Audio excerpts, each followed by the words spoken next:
Hello दोस्तों, आज के इस वीडियो में हम बात करने वाले हैं भाज्य संख्या और अभाज्य संख्या के बारे में।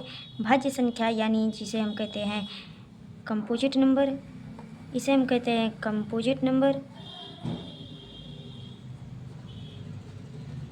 और एक होता है हमारा अभाज्य संख्या, इसे हम कहते हैं, जो इंग्लिश में कहते हैं, इसे हम कहते हैं प्राइम नंबर।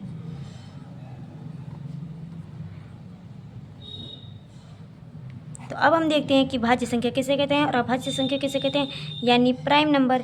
प्राइम नंबर हम उसे कहते हैं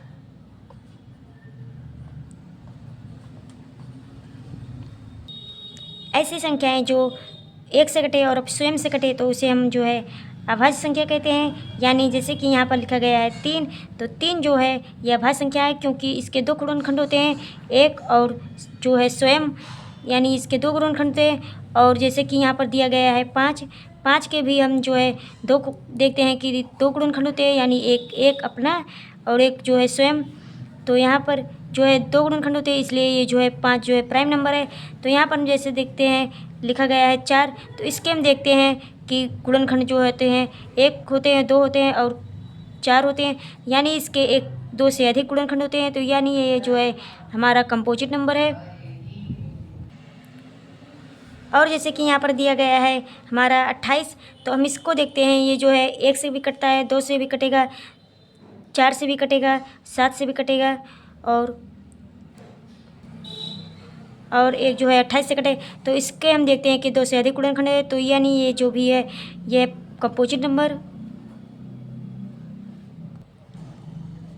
एक जो है ना तो अभाज्य है और ना ही भाज्य है, लेकिन 2 जो है वो सबसे छोटी अभाज्य संख्या 2 होती है, और सबसे छोटी भाज्य संख्या जो होती है वो होती है 4, यानी ये जो है सबसे छोटी भाज्य संख्या है।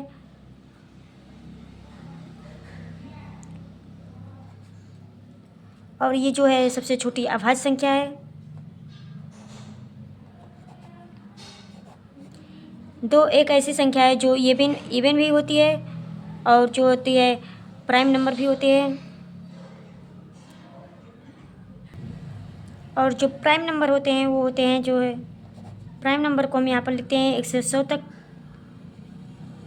यानी 2, 3, 5, 7, 11, 13, 17, 19, 23, 29, 31, 37, 41, 43, 47,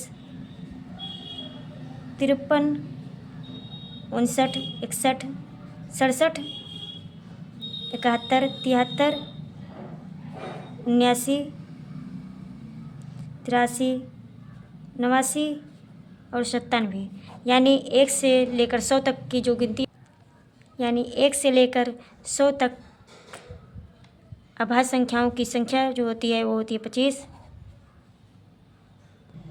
अब यहाँ पर हम देखते हैं कि को प्राइम नंबर क्या होते हैं। को प्राइम नंबर जिसे हम कहते हैं सहभाज्य,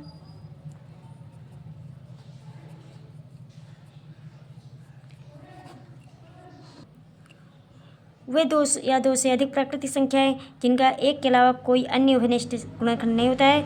इसका मतलब है कि संख्याओं के समूह का महत्तम समाप्त HCF या GCD केवल एक होता है। जैसे कि यहाँ पर दिया गया है 8 और 15,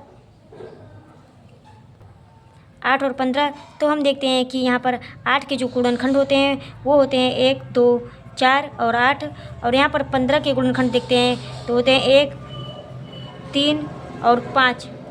तो यहाँ पर हम देखते हैं कि इसके 3 है, इसके 4 है और 1 जो है दोनों में है, यानी यहाँ पर जो कहा गया है कि तो दोनों में जो निष्ठ संख्याएं हैं वो केवल 1 है, इसलिए जो है सहभाज्य संख्याएं हैं। और जैसे कि यहाँ पर दिया गया है 9 और 15, तो 9 और 15 में हम देखते हैं कि यहाँ इसके गुणनखंड 9 के हैं, 1, 3 और 9, और इस 15 के गुणनखंड है 1, 3, 5। तो इसके जो दो गुणनखंड है, 9 के 2 गुणनखंड और 15 के 2 गुणनखंड जो है सेम है, यानी ये जो है सहभाज्य संख्याएं नहीं है। और एक जो होता है वो हर प्राकृतिक संख्याओं के साथ सहभाज्य होता है। कोई भी 2 क्रमागत संख्याएं हमेशा सहभाज्य होती है, कोई भी 2 अभाज्य संख्याएं हमेशा सहभाज्य होती है, क्योंकि उनका सार्वगुणनखंड केवल एक ही होता है।